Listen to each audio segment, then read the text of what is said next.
জয় যিশু। প্রথম পাঠ শিষ্যচরিত হতে আজকের বাণী পাঠ 25 অধ্যায় 13 থেকে 21 পদ। আসামি পলকে নিয়ে রোমীয় প্রদেশপাল ফেস্তাসের সমস্যা। রাজা আগ্রিপ্পা ও তার বোন বেরনিকা একদিন সিজারিয়া নগরে এলেন নতুন রোমীয় প্রদেশপাল ফেস্তাসকে শ্রদ্ধা জানাতে।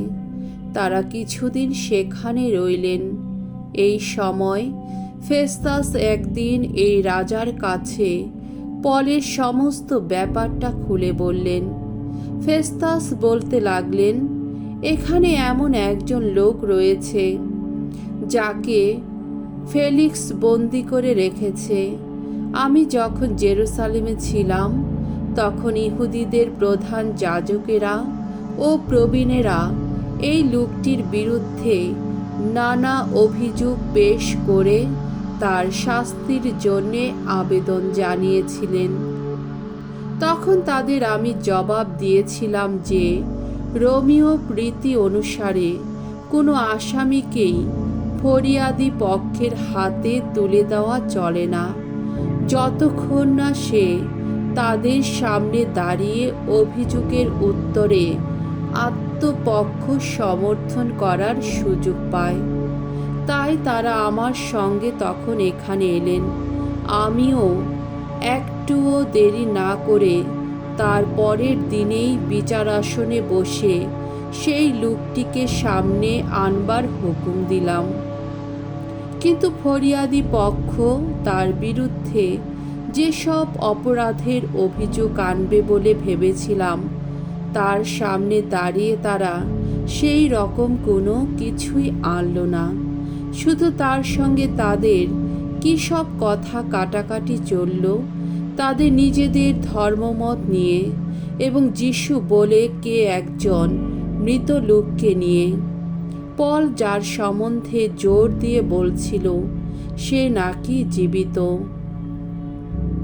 কিভাবে ব্যাপারটা তদন্ত করব তা কিছুতেই বুঝতে না পেরে আমি তখন পলকে জিজ্ঞেস করলাম, জেরুসালেমে গিয়ে সেখানেই এই সব ব্যাপারে বিচারে দাঁড়াতে সে রাজি আছে কি না।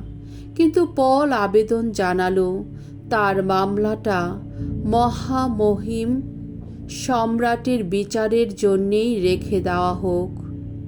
আমি তখন সিজারের কাছে না পাঠানো পর্যন্ত তাকে বন্দি করে রাখতেই হুকুম দিলাম। প্রভুর বাণী। ঈশ্বরকে ধন্যবাদ। সাম সঙ্গীত 103 অধ্যায় 1 থেকে 2 পদ, 11 থেকে 12 পদ, 19 থেকে 20 পদ। ধুয়ো।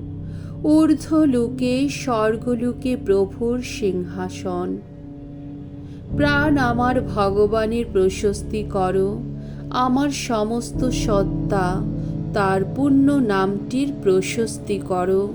প্রাণ আমার ভগবানের প্রশস্তি করো, তার কোনো অনুগ্রহ বিস্মিত হইও না কোনো দিন। এই ধরনীর ঊর্ধ্বে যতখানি উন্নত আকাশ, ভক্তজনের প্রতি ততই অপার তার দয়া।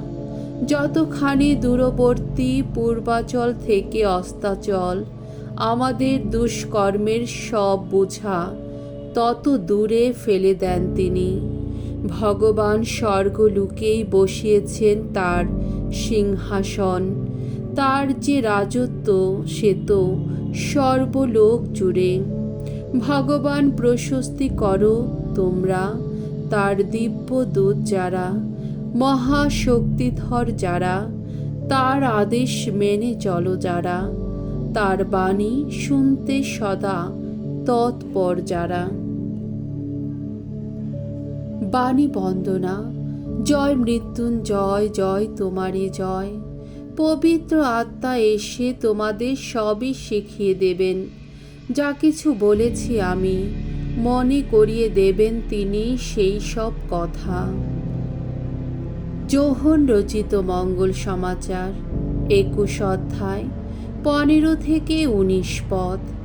এই জগৎ ছেড়ে পিতার কাছে যাবার আগে পরম মেষ পালক যিশু শিষ্য পিতরের হাতে মেষ পালকের দায়িত্ব তুলে দিলেন।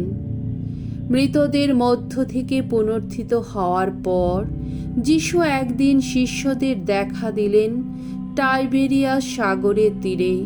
সেখানে তিনি সিমন পিতরকে জিজ্ঞেস করলেন, যোহনের ছেলে সিমন, তুমি কি আমাকে ওদের চেয়ে বেশি ভালোবাসো?